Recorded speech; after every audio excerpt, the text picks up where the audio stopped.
काल हायकोर्टानं दिलेल्या कानपिचक्यांनंतर आता मुंबई पोलीस ऍक्शन मोडवर आलेत. न्यायालयाच्या नियमांचं उल्लंघन केल्याप्रकरणी मनोज जरांगे पाटलांना मुंबई पोलिसांनी नोटीस बजावत लवकरात लवकर आझाद मैदान सोडण्यास सांगितलंय. आंदोलन करण्यासाठी कोर्ट आणि पोलीस यांनी अटी शर्तींचं उल्लंघन केल्यामुळे जरांगे पाटलांनी मागितलेली पुढची आंदोलनाची परवानगी नाकारलेली आहे. तसंच जरांगेंनी प्रसारमाध्यमांवर केलेल्या वक्तव्यांचीही दखल घेत त्या नोटीसमध्ये उल्लेख करण्यात आलेला आहे. वेदांत नेब आपले प्रतिनिधी आपल्याला अधिक अपडेट देतील. वेदांत, या नोटीसीमध्ये काय काय सांगितलं गेलं?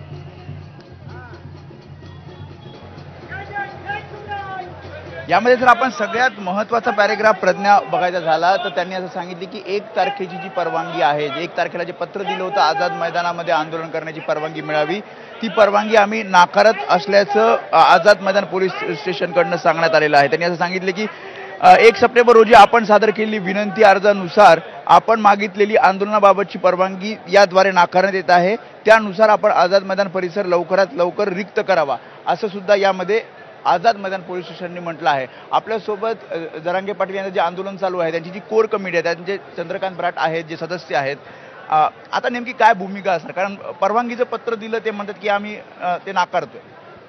त्यांनी त्यांचे वरती काय दिलं, त्यांनी प्रत्येक वेळी सांगितलं, कोर्टाने सुद्धा सांगितलं, पोलीस स्टेशनवाल्यांनी सुद्धा सांगितलं होतं की तुम्ही प्रत्येक वेळी जे कार्यक्रम घ्यायचे तुम्हाला त्याची प्रत्येक पहिल्या दिवशी तुम्ही अर्ज द्या आणि त्याची परवानगी घ्या. आम्ही पहिल्यापासून 27 जुलैपासून तर आता 29 ऑगस्ट काल तर कोर्टात असं सांगितलं की फक्त शुक्रवारी परवानगी दिली होती, ती सुद्धा 9:30 ते 5:30 सकाळी 9:30. हे का त्याच्या नोटीसमध्ये सांगताय ना, ते रोजच्या रोज आम्ही परवानगी घेतोय आणि कालची सुद्धा परवानगी देतो. बघा तुम्ही आजपर्यंत घेतलेल्या परवानगी आणि काल दिलेली परवानगी 1/9/2025 म्हणजे आजची परवानगी नाहीये बोलतात. आजची परवानगी त्यांनी नाकारताय. परंतु तुम्ही लक्षात घ्या, वरती काय बोलताय की चुकीच्या पद्धतीने बोलतो आम्ही परवानगी घेत नाही, असं कधीच होत नाही. प्रत्येक दिवशी आम्ही परवानगी घेऊन त्याचा रिन्युअलच केलंय ना, रिन्युअल करण्यासाठी करण्याचा प्रयत्न केलाय त्यांनी. कोर्ट असं म्हटलं की 5,000च लोक राहतील, 5,000 लोक आझाद मैदानात राहतील. आता दुसरीकडे आझाद मैदान पोलीस असं म्हणते की परवानगी नाही. पुढची भूमिका काय, म्हणजे तुमच्या समितीची भूमिका काय असणार? आम्हाला म्हणणे ना 5,000 लोक इथे राहतील तर आम्हाला काही प्रॉब्लेम नाही. आता म्हणतात की आझाद मैदान रिक्त करा आणि 5,000 लोक कुठे बसवायचे? आझाद मैदान रिक्त करा असंही म्हणायचं, 5,000 लोकांना परवानगी देतो असंही म्हणायचं. हे कुठल्या पद्धतीने चालतंय? नुसती फॉर्मॅलिटी कोणती फॉर्मॅलिटी? पत्र म्हणजे नोटीस म्हणजे असं म्हणायला काही हरकत नाही. त्यांनी असंही म्हणतात की अटी शर्तींचं उल्लंघन तुम्ही केलेलं आहे, ज्या अटी दिल्या होत्या अटीसाठी. अटी शर्तीचं उल्लंघन कसं झालं की अटी शर्तीची ज्यावेळेस यांचं अन्नपाणी बंद केलं गव्हर्नमेंटने आणि इथलच्या सरकारने आडमुठेपणा करून हे जे अन्नपाणी बंद केलं तेव्हा बाहेरून आमचं अन्नपाणी यायला लागलं, खाद्यपदार्थ घेऊन यायला लागले. मग त्यांना ते कुठं खातील? रस्त्यावरच खातील ना. मग अशा पद्धतीने तुम्हाला त्रास थोडाफार होणारच आहे. याचा अर्थ असा नाही की कुठल्याही प्रकारचे सोडणार नाही आझाद मैदान. आझाद मैदान सोडणार नाही. आझाद मैदान आम्हाला 5,000ची परवानगी दिली, आम्ही 5,000च्या परवानगीने मी आझाद मैदानात राहणारच आहोत. त्याबद्दल काही नोटीसला उत्तर विनंती करणार आहोत. नोटीसला उत्तर देणार, परत विनंती करणार, रोज विनंती करणार. कारण आम्ही आमच्या हक्कासाठी या ठिकाणी लढतोय. जोपर्यंत हक्क मिळत नाही तोपर्यंत आम्ही कंटिन्यू प्रोसेसमध्ये यायला जाईल. आम्हाला कोर्टाला नाकारायचं नाही किंवा कोर्टाला हे करायचं नाही. आम्ही कोर्टाचा आदरच करतो. पण प्रत्येक वेळी आम्ही जेव्हा असं जर करत असेल तर सरकार मला वाटतं काहीतरी गलत फहमी करते कोर्टाची आणि कोर्टाचा म्हणजे कोर्टाला वेगळ्या प्रकारचं निर्देश करण्याचा प्रयत्न करते. चुकीच्या प्रकारची माहिती गव्हर्नमेंटने आणि सरकारने ती देऊ नये याचं मी त्यांना प्लीज विनंती करतो. या प्रकारचं हे करू नका. सगळ्या कालच्या निर्देशानंतर कोर्टाच्या पोलीस सुद्धा ऍक्शन मोडमध्ये आलेत. पोलिसांचं कामच आहे, कारण सरकार त्यांच्यावर दबाव टाकतं. सरकारने दबाव टाकला म्हणून तर आमच्यावर 29 ऑगस्ट मागच्या वर्षी 1च वर्ष झालं ना आमच्यावर जो हल्ला केला याला 29 ऑगस्टला अंतरवालीला, तो प्रकार इथं त्यांना करायचा असेल. सोडणार नाही तुम्ही? सोडणार नाही. आम्ही ठरवून टाकलेलं आहे या ठिकाणी की आम्ही जाणार नाही, आम्ही त्रास देणार नाही. काल कोर्ट असं सुद्धा म्हटलं तर बेकायदेशीरित्या आंदोलन चालू असेल तर तुम्हाला कारवाईची मोकळीक आहे.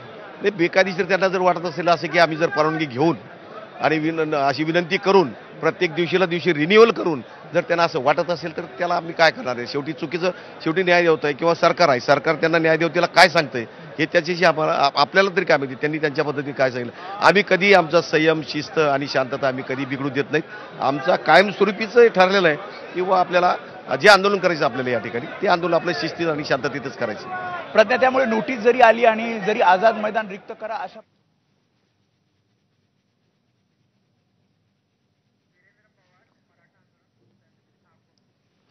आणि आज सगळ्या संदर्भात आपण अधिक बातचीत करूयात. मराठा आंदोलनातले स्वयंसेवक वीरेंद्र पवार सध्या आपल्यासोबत आहेत. पवारजी, आता पोलिसांनी नोटीस बजावलेली आहे, आझाद मैदान रिक्त करा. काय भूमिका असेल तुमची, काय पावलं उचलणार? जसं सर्वांना माहिती आहे की काल उच्च न्यायालयाने जे अडथळे मुंबईमध्ये झाले ते दूर करण्यासाठी 24-48 या 2 दिवसाचा पिरियड म्हणजे आज दुपारपर्यंत करण्यासाठी सांगितलेले होते.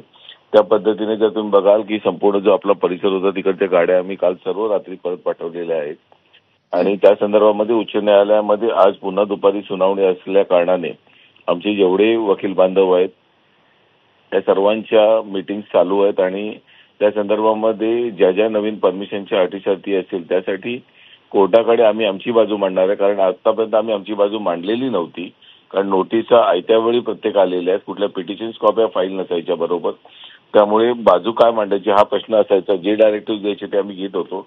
आज विस्तृतपणे आमची वकिलांची जी टीम आहे ती कोर्टामध्ये हजर राहील. काय बाजू मांडणार आहात? काय भूमिका आहे तुमची? भूमिका ही कोर्टामध्येच तिथे मांडावी लागेल. ह्याच्यावरती सांगता येणार नाही कारण ज्या पद्धतीने आमचं हे आंदोलन शांततेने चालू आहे. आज मनोजदादांची 5वा दिवस आज सुरू झालेला आहे आणि अशा काळामध्ये मराठा समाजाने संयम तर ठेवलेलाच आहे परंतु जी शिस्त मनोजदादांनी काल ताबडतोब ऑर्डर आल्यावरती दाखवली की तुम्ही ताबडतोब पहिलं मैदानं खाली करा, मैदानापेक्षा मैदानाच्या बाहेर ज्या गाड्या होत्या त्या खाली करायला सांगितल्या. त्या पद्धतीने जे सरकारचं म्हणजे कोर्टाचा जो आदेश येईल त्याप्रमाणे आम्ही काम करत आहोत. पण सध्या आझाद मैदान रिकामं करण्याचे आदेश पोलिसांनी दिलेले आहेत. पोलिसांनी आता आदेशाची कॉपी एक पाठवलेली आहे पण कोर्टामध्ये मॅटर चालू असल्यामुळे त्या संदर्भामध्ये कोर्टामध्ये आम्ही आमचं म्हणणं मांडू. पण 5,000 आंदोलकांना परवानगी दिली आहे. इतर जे आंदोलक मुंबईमध्ये सध्या वेगवेगळ्या भागांमध्ये दिसत आहेत त्या संदर्भात काही आदेश मनोज जरांगे किंवा तुम्ही जे स्वयंसेवक आहात त्यांच्याकडून दिले जाणार आहेत? एक पहिली गोष्ट एक आहे की 5,000 आंदोलकांची जी परवानगी आम्हाला मिळालेली होती त्या दिवशीची 29 त्याच्यानंतर सर्व दिवसासाठी एक्सटेन्शनचे आम्ही सर्व अर्ज केलेले आहेत. प्रत्येक दिवसाचे अर्ज आहेत आमचे आणि त्यावेळी कुठलंही रिफ्युजल आम्हाला नव्हतं. त्यामुळे it is understood that it is continue. पण असं आहे की तुम्हाला आंदोलनाची परवानगी दिली होती, 5,000 लोकांची मर्यादा होती, जास्तीची लोक मुंबईमध्ये आलेली आहेत, त्या संदर्भात काय भूमिका घेणार आहात? त्या संदर्भामध्ये मनोज आता थोड्या वेळाने भूमिका घेतील. त्यावेळी आता आम्ही पुन्हा कोर्टामध्ये उभं राहतोय त्यावेळी कोर्टाचे आदेश जे येतील त्या पद्धतीने काय करायचं आणि कसं करायचं त्याबद्दल मनोज आता निर्णय घेतील. ते जर बोलले की 5,000च माणसं मुंबईत या ठिकाणी असली पाहिजे बाकीच्यांनी कोणी इथे थांबायचं नाही तर एकही माणूस थांबणार नाहीत, बाकीचे सर्व निघून जातील. पण याआधी सुद्धा त्यांनी असं आवाहन केलेलं होतं. अगदी पहिल्या दिवशी सुद्धा 2 तासात मुंबई खाली करा वगैरे सांगितलं होतं पण आंदोलक ऐकण्याच्या मानसिकतेत दिसत नाहीयेत. त्या संदर्भात काय करणार? नाही असं कधीच झालेलं नाही की आंदोलक ऐकत नाहीयेत. आंदोलकांनी प्रत्येक वेळी त्यांनी जे जे सांगितलेलं ते ऐकलेलं आहे. ठीक आहे वीरेंद्र पवारजी, आभार आपल्या आपण सविस्तर प्रतिक्रिया दिलीत एबीपी माझाला त्यासाठी.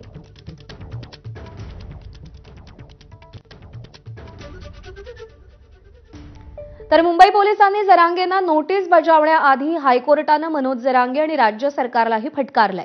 मराठा आंदोलन हाताबाहेर गेलंय त्यामुळे मुंबई आज दुपारपर्यंत रिकामी करा असे महत्त्वपूर्ण आदेश हायकोर्टानं राज्य सरकारला दिलेत. ऐन गणेशोत्सवात मराठा आंदोलनामुळे मुंबईला छावणीचं स्वरूप आलंय त्यामुळे आंदोलकांना दक्षिण मुंबई सोडू नका असे निर्देश कोर्टानं दिलेत. तसंच आझाद मैदान सोडून CSMT, marine drive, Hutatma Chowk आणि दक्षिण मुंबईतील इतर भागातून आंदोलकांना बाहेर काढण्याचे निर्देश कोर्टानं दिलेत. दरम्यान आज दुपारी 1 वाजता पुन्हा सुनावणी होणार असून कोर्टानं राज्य सरकारला दिलेल्या आदेशांचं पालन होतंय की नाही हे पाहणं महत्त्वाचं ठरणार आहे.